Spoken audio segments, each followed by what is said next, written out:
à tous, c'est Wihan Benjeloun, psychologue en cabinet privé. Aujourd'hui, j'ai envie de vous parler d'un sujet d'actualité qui est le télétravail avec nos enfants. C'est la panique pour les parents parce que c'est vrai, comment concilier 4 casquettes à la fois, celle d'animateur, de professeur, de parents et aussi celle de notre propre travail.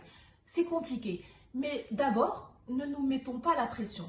Premièrement, on ne nous demande pas de finir le programme scolaire de nos enfants. On nous demande de les occuper avec un rythme adéquat pour les faire entrer dans l'apprentissage de manière ludique.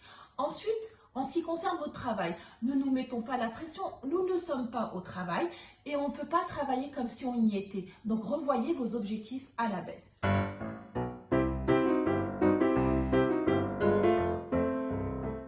Avant de parler des limites, je voudrais vous parler des aspects positifs de ce télétravail.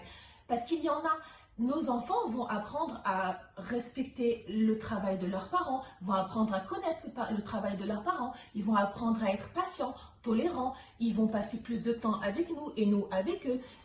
Et ils vont avoir aussi à développer le sens de l'écoute et de la gestion et de l'organisation.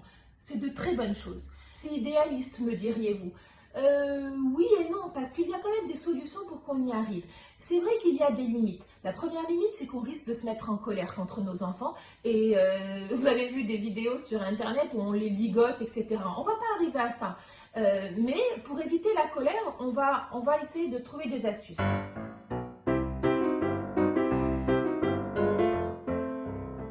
C'est le fameux tableau des activités et du planning du lendemain. Je vous propose de mettre en place ce tableau la veille, le soir, avec votre enfant, où vous allez mettre tout le programme de la journée et vous allez le faire avec lui. Un enfant acteur de sa journée, c'est un enfant conciliant.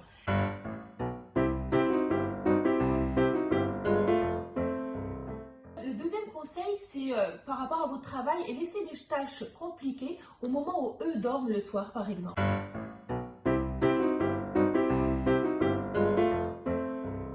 Le troisième conseil que je peux vous donner, c'est celui du feu rouge. Le feu rouge, c'est quoi? C'est que vous allez avoir deux pastilles, une rouge, une verte. Vous en avez parlé au préalable avec votre enfant et il sait que quand vous avez en main la pastille rouge, c'est les moments où il peut, il ne doit pas vous interrompre, et la pastille verte, c'est les moments où il peut.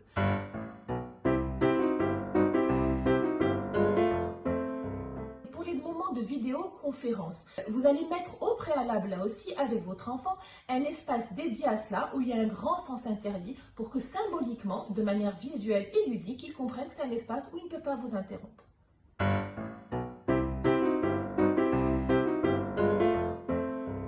La troisième difficulté, c'est que vous allez croire que tout repose sur vous. Eh bien non, chers parents, n'oubliez pas qu'un enfant à qui on explique tout et qu'on responsabilise, et à qui on fait confiance, c'est un enfant qui collabore. Donc expliquez-lui la situation dans laquelle nous sommes tous, les limites que ça procure chez vous, parce que porter les 4 casquettes, c'est compliqué, et plus vous lui expliquez, et plus c'est un enfant qui collaborera. Donc ça nécessite que il faut avoir une discussion officielle avec lui, où vous allez mettre en place tout cela.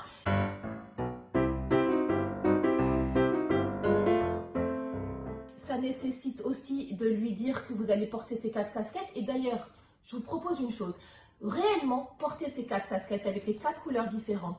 Ça va l'aider lui, parce qu'il va comprendre dans quel rôle vous êtes. Et vous aussi, ça va vous aider parce que ça va vous permettre de rentrer plus facilement dans votre rôle et de ne pas être débordé avec 2 ou 3 rôles à la fois.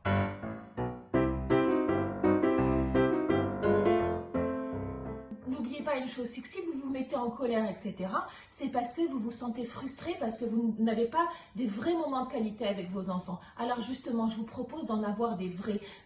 Gardez dans votre programme des vrais moments, des vraies plages horaires destinés à ça, comme le déjeuner, comme les jeux ludiques, comme voilà, des moments vraiment que pour ça.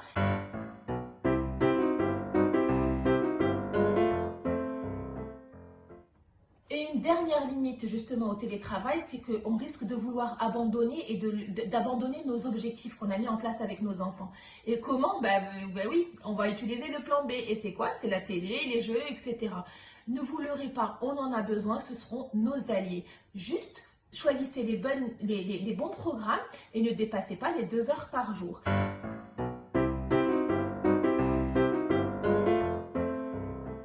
tout ça, on sera bien. En tout cas, je vous souhaite bon courage et à très vite.